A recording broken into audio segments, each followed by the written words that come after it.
Ash frowned and couldn't understand why his name badge was missing. The man handing them out threw up his hands and said that he didn't see the 7th prince's badge. He added that the guy would have to wait until he found it. The protagonist was not very pleased when he realized that this was the work of one of the 6 clans, because they didn't want him to stand in the same row with them. He told the distributor that he understood everything and agreed to wait. The protagonist leaned against the wall while the others received their badges. He decided that nothing good would come of quarreling with them from the start. Ash hung his head, remembering that these were the same people who tried to kill him at every opportunity. He figured that they would finish him off as soon as they saw him. There were still many people present in the square. After all, the boy had come to the academy after countless dishonorable attempts by princes, and so he was going to become stronger than anyone else in this demon academy. The candidates stood in neat rows. Ash looked at the entire huge line and admitted that it would be difficult to get to the front.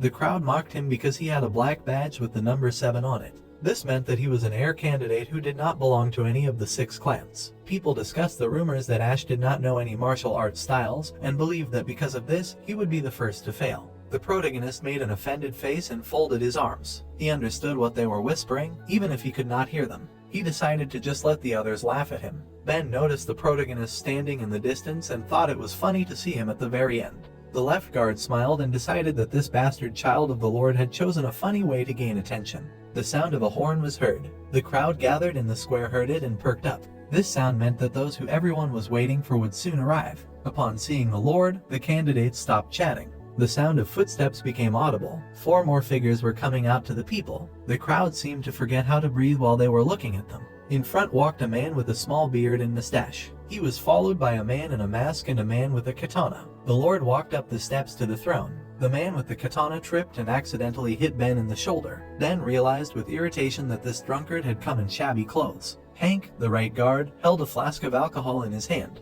He really didn't like the fact that the left guard was staring at him. When the masked man turned around and glared at the 2 of them, they fell silent. Sam, the head bodyguard, had long gray hair. He ordered Hank and Ben to be quiet. The Lord sat on the throne and placed his hands on the armrests. This man had an incredible aura of a ruler. He was also one of the 5 strongest in the Murim cult, and his name was Solomon. The candidates immediately felt pressure from him. In the ranks, someone complained that Solomon's presence was so oppressive that he could not raise his head. However, the people decided that this was befitting of the Lord. Ash thought that this man was his father. Sam waved his hand and gave the order to maintain silence. The crowd immediately froze. The head bodyguard bowed to the Lord and said that everything was ready. Solomon stood up. He looked at the crowd seriously. The Lord began to emit a purple aura. He declared that all the candidates here were responsible for the future of this cult and greeted them.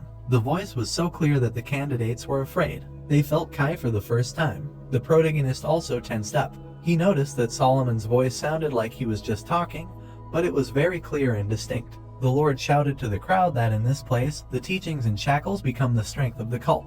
The candidates raised their fists in the air and shouted in support. Solomon's bodyguards bowed, and Sam praised the Lord for his good work. The people were inspired and ready to fight for the sake of the demonic cult. Solomon, however, did not show any emotion. He glanced to the side. There, behind everyone, the man noticed Prince Ash. Their eyes met for a moment. Then the Lord turned away. The protagonist did not look away. His father was gone, and the boy seemed upset.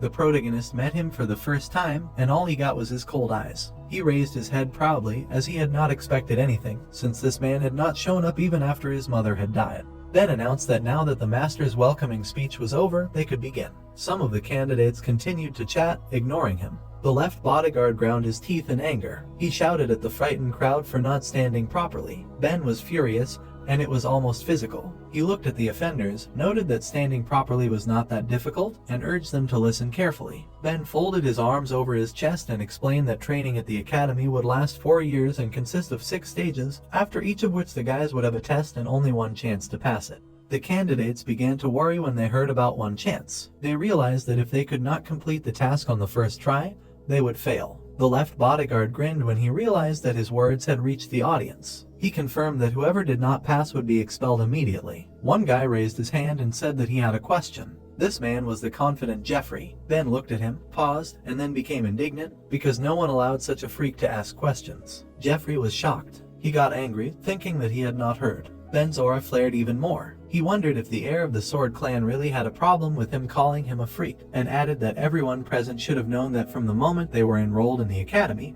they would lose all the privileges of the 6 clans. The left bodyguard furiously asked if Jeffrey really wanted to be expelled before the competition even began. Claude and Jack could hardly contain their laughter. Jeffrey felt ashamed. He bowed to Ben and apologized. The man put his hand on his hip and noted that what the guy wanted to ask was obvious. The candidates listened attentively and excitedly. Ben knew that they thought that one chance for 6 stages was unfair, but he promised that whoever advanced to the next stage would receive a special reward. The left bodyguard said that the first reward was the Black Dragon Stone. Ash did not know what it was, so he listened to the guys in front of him discussing it. They said that if it was the same Black Dragon Stone, then it was most likely a healing stone that allowed the one who used it to gain 20 years, comparable to Kai. The guy in yellow asked if this meant that if you passed all the stages and earned 6 stones, you could gain 120 years. He thought that would be similar to the level of high professionalism. The man in gray replied that in this case it was not so, because according to rumors, the more the stone is used, the less effective it becomes. Also, it is difficult to absorb it all at once. The protagonist looked desperate.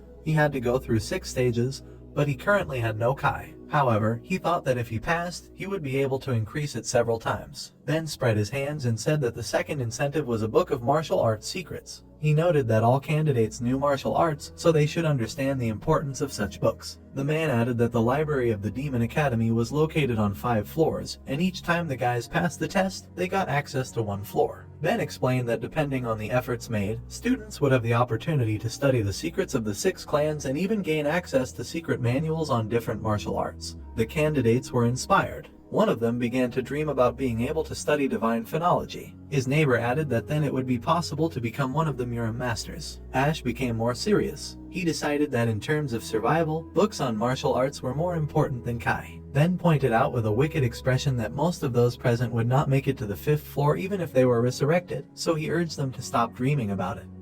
So, friends, this chapter comes to an end. What will happen next? We'll uncover it in the next chapter. Don't forget to rate this chapter out of 10 in the comments. We'll see you in the next video. Until then, take care and goodbye. Don't forget to like the video and subscribe to the channel.